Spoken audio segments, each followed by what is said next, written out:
Hello everyone. Lockdown is going on and it's been a long to see you. Hope you all are doing well at home. This will be my first online class, and I'm going to take up a class on administrative law on the concept of natural justice. See, natural justice, it is a very important concept for your examination purpose also. So hope you all will be benefited. So without wasting time, let's get into the class. Here I would like to tell you that I have already provided you with the synopsis.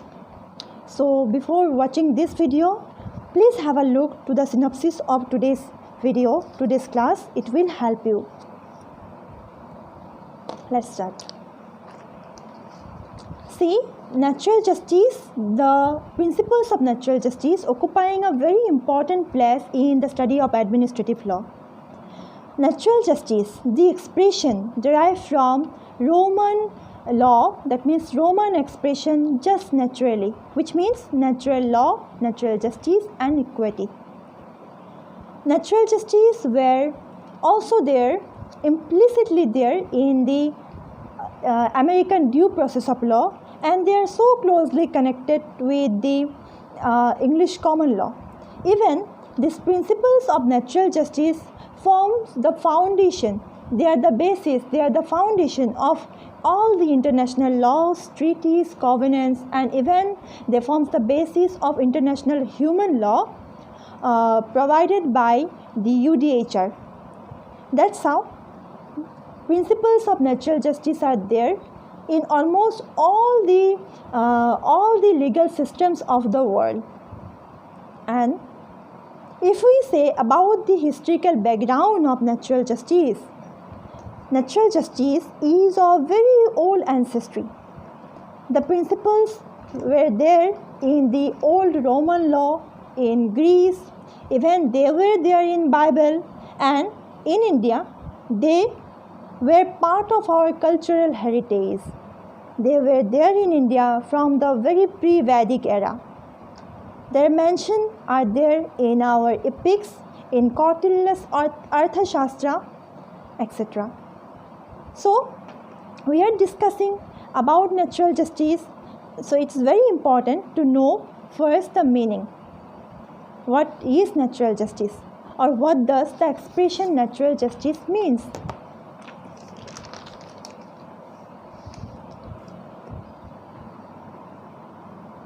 As we have seen that the principles of natural justice are very old ancestry, and they are already there in almost all the legal systems of the world.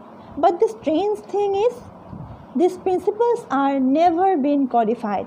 There is no any codified law on the principles of natural justice. Besides, it is said that the principles of natural justice cannot be written down, but which appears there appears in the hearts of all. They are the natural sense of right and wrong. These principles are already embodied, already embedded in our conscience. That means that's why they are sometimes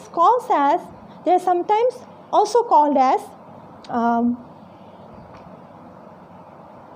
common sense justice. They are equivalent to the universally accepted moral principles and values.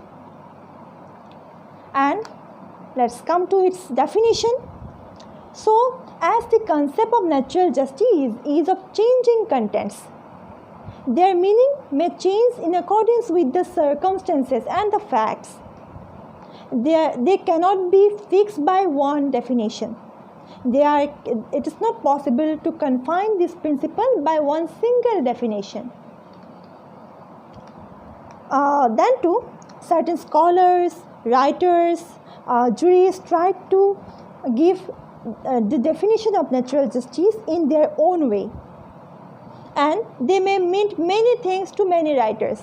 Sometimes these principles are called as universal justice, whereas sometimes they are called as divine justice.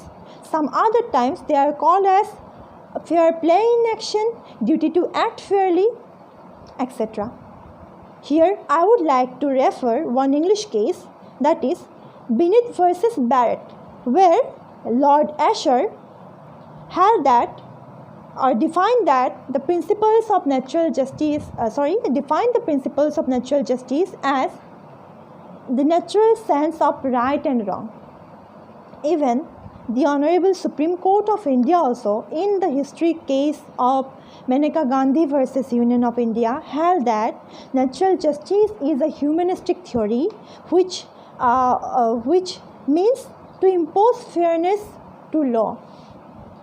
Further, the court held that law means not only an enacted piece of law, but also a law which is just, fair, reasonable, and based on the principles of natural justice. And interestingly, the Supreme Court, in its another judgment, namely KM Vikas Nigam Limited versus Girja Shankar Pant, in the year 2001, held that these principles of natural justice are it is not possible nor practicable to define the principles of natural justice or to confine their meaning into one fixed definition. Their meaning may change in accordance with the facts and circumstances.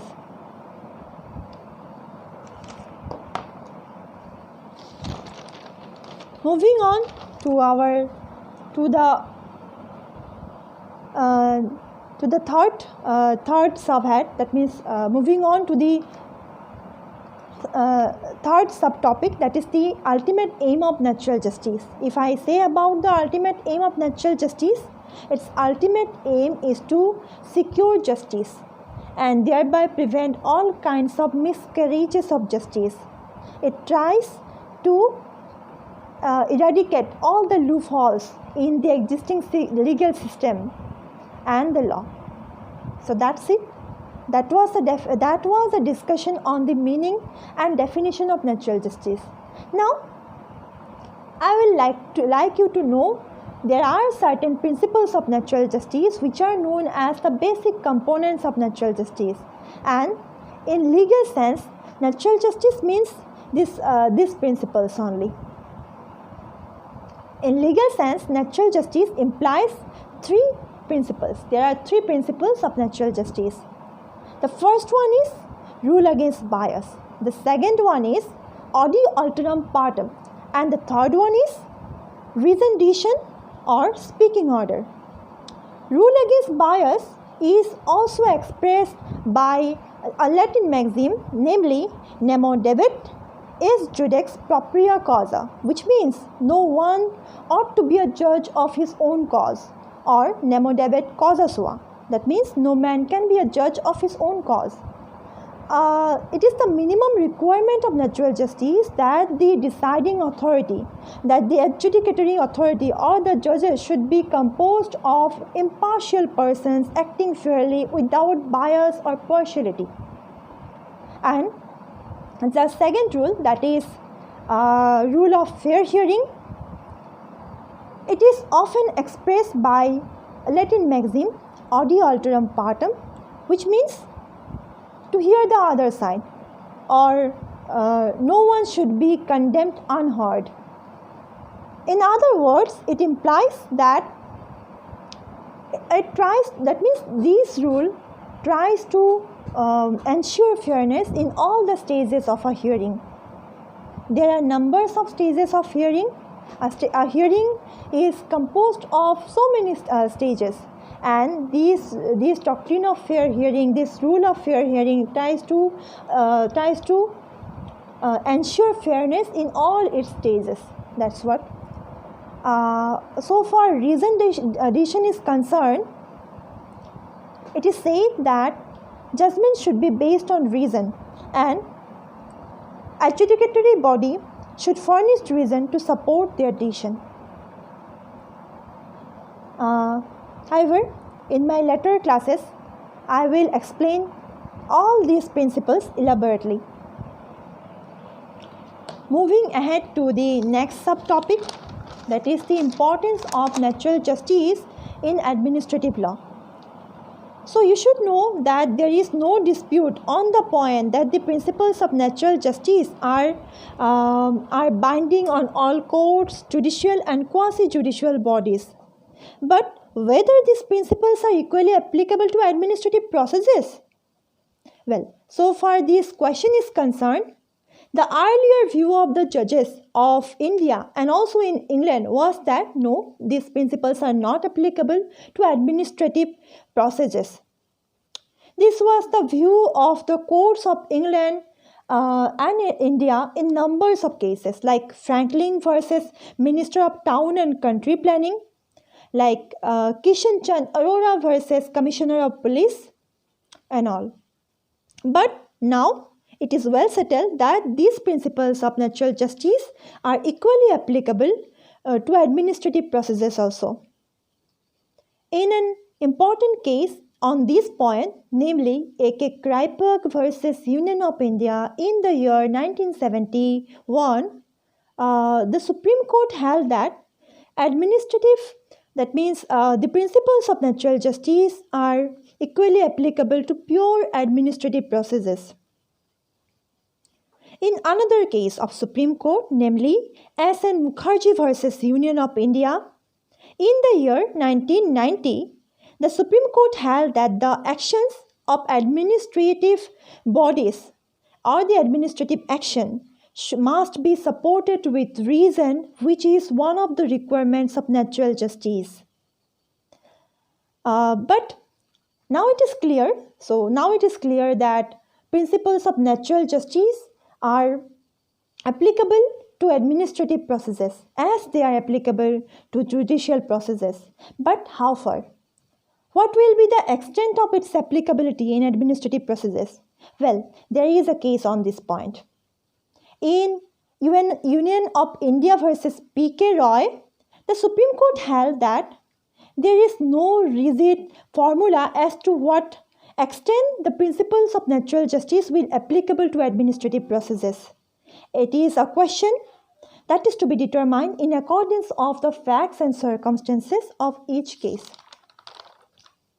Now, the last subhead of today's session, that is the natural justice, principles of natural justice under the Constitution of India. Though the Constitution of India has nowhere used the term natural justice, the expression natural justice has nowhere been used by the Constitution of India, but they are the foundation of numbers of provisions of the Constitution of India. Especially, numbers of fundamental rights are based on the principles of natural justice, like Article 14, right to equality and equal protection of law, Article 21, equality before law and equal protection of law, Article 21, right to life and personal liberty, Article 22, protection against arrest and arbitrary detention, and Article 311, protection against dismissal, removal and reduction in rank of the persons who are employed under the union or the state. So that was all about the concept of natural justice. But you all should know that though there is no any written document, though the principles of natural justice are not yet codified, but if an individual is suffered or injured by any of the administrative actions, he can claim for the violation of his rights and also for the violation of the principles of natural justice. And that is the beauty about the principles of natural justice. So at the end of this class, I would like to give a brief summary of today's class. Today we have examined the meaning of natural justice, as the meaning is nowhere been defined, but nowhere been codified, but it means the natural sense of right and wrong. Amar bibegote ase. আমি নিজে বুঝি পাও right কি রং কি, and that is natural justice. Natural justice মানে বেলেগ একো নহয়, যিটো আমাৰ বিবেকে বুজি পায় কোনটো ৰাইট কোনটো ৰং, সেইটোৱে natural justice. That is why sometimes it is called as common sense justice also. It has been defined, that means the principles of natural justice are defined by the jurists, judges, lawyers, different writers in their own ways.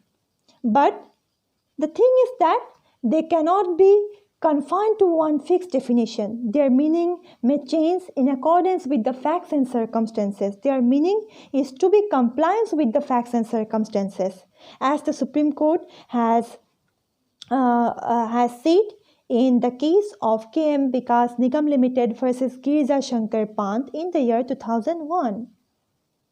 And in legal sense, the principle of natural justice means basically three things: rule against bias, right to fair hearing, and reasoned decision. And the principles of natural justice plays important place in administrative process also. And that's it. That's it. If you have any question, any query, any confusion about this concept of natural justice or about today's session, you can WhatsApp me, and I would like you to know that these case laws which I have referred, you will get all these case laws in your textbooks. What I personally follow is Kailash Roy's book and J.J.R. Upadhyay's books. If you have any query, you can WhatsApp me, and I will try to answer your questions in my upcoming videos. And that's it. With that note, I am leaving you today. Bye-bye.